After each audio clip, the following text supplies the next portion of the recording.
लोकसभा चुनाव का ऐलान हो चुका है। बिगुल बज चुका है लोकतंत्र के सबसे बड़े त्यौहार, और इस त्यौहार में सबसे बड़ा सनसनीखेज अभी तक कोई बना है तो नाम है पवन सिंह। मैं आपको बता दूं कि पवन सिंह जो कि आरा के रहने वाले हैं और भोजपुरी के सुपरस्टार हैं।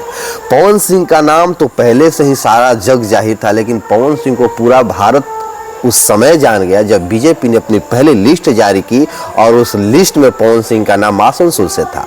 लेकिन पवन सिंह ने साफ तौर पे मना कर दिया कि मैं आसनसोल से चुनाव नहीं लड़ूंगा। हालांकि जब लिस्ट में नाम आया उस समय पवन सिंह और पवन सिंह के समर्थक काफ़ी खुश नजर आ रहे थे, लेकिन ना जाने क्या हुआ, उन्हें किस पंडित ने यह समझाया कि आसनसोल से चुनाव नहीं लड़ना चाहिए। तो पवन सिंह ने अपने आधिकारिक ट्विटर से ये जानकारी दी कि मैं आसनसोल से चुनाव नहीं लड़ पाऊंगा किसी कारणवश। अब पवन सिंह को लेकर अभी भी सोशल मीडिया पे लगातार अनेकों पोस्ट और न्यूज़ डाले जा रहे हैं।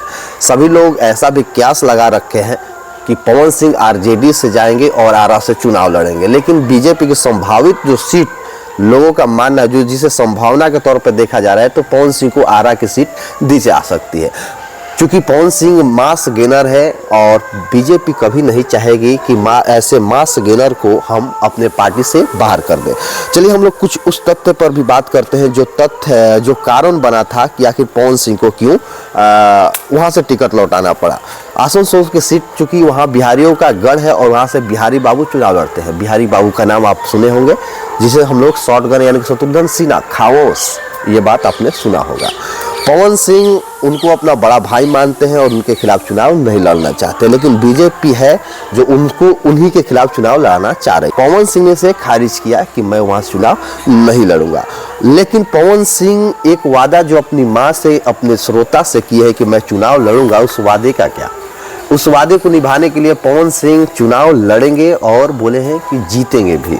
अब देखना ये होगा कि पवन सिंह कितनी पॉपुलैरिटी बटोर रखे हैं कि अगर लोकसभा चुनाव लड़ते हैं तो जीतते हैं या नहीं जीतते हैं। तमाम लोग ये कयास लगा रखे कि आखिर पवन सिंह लड़ेंगे कहाँ। लोकतंत्र के इस महापर्व में मैं आपको बता दूं कि जिस तरीके से पवन सिंह को टिकट मिला, फिर वापस किए, फिर पवन सिंह कह रहे हैं कि चुनाव में लड़ूंगा, ये थोड़ा सा दिलचस्प हो जाता है। लेकिन सोचने वाली बात यह है कि पवन सिंह का इस तरीके का रवैया क्या बीजेपी बर्दाश्त कर पाएगी या नहीं, क्योंकि बीजेपी का अभी जो परचम है पूरे बहुमत के साथ लहरा रहा है। बीजेपी लगातार ये दावा कर रही है कि इस बार 400 पार। अब 400 पार करने वाली पार्टी जो ये दावा कर रही है कि मैं 400 पार करूंगा, उसके खिलाफ पवन सिंह का मोर्चा खोल देना कहीं ना कहीं ये पवन सिंह के व्यक्तित्व को दर्शाता है। क्योंकि आज के परिवेश में बीजेपी को सीधे मुंह ये बात बोलने वाला कि मैं यहाँ से चुनाव नहीं लड़ूंगा लगभग नहीं है। कांग्रेस का कहिए कि भारत के सभी दल के नेता जो दिग्गज नेता है वो टूट कर बीजेपी में आ रहे हैं, लेकिन बीजेपी को चुनौती देने वाला काम कोई किया है तो पवन सिंह ने किया है। आप लोग बने रहे मेरे साथ, मैं बहुत सारा जानकारी आपको दूंगा न्यूज़ के माध्यम से। मैं हूँ आर्यन सिंह और आप देख रहे थे आर्यन टाइम्स। धन्यवाद।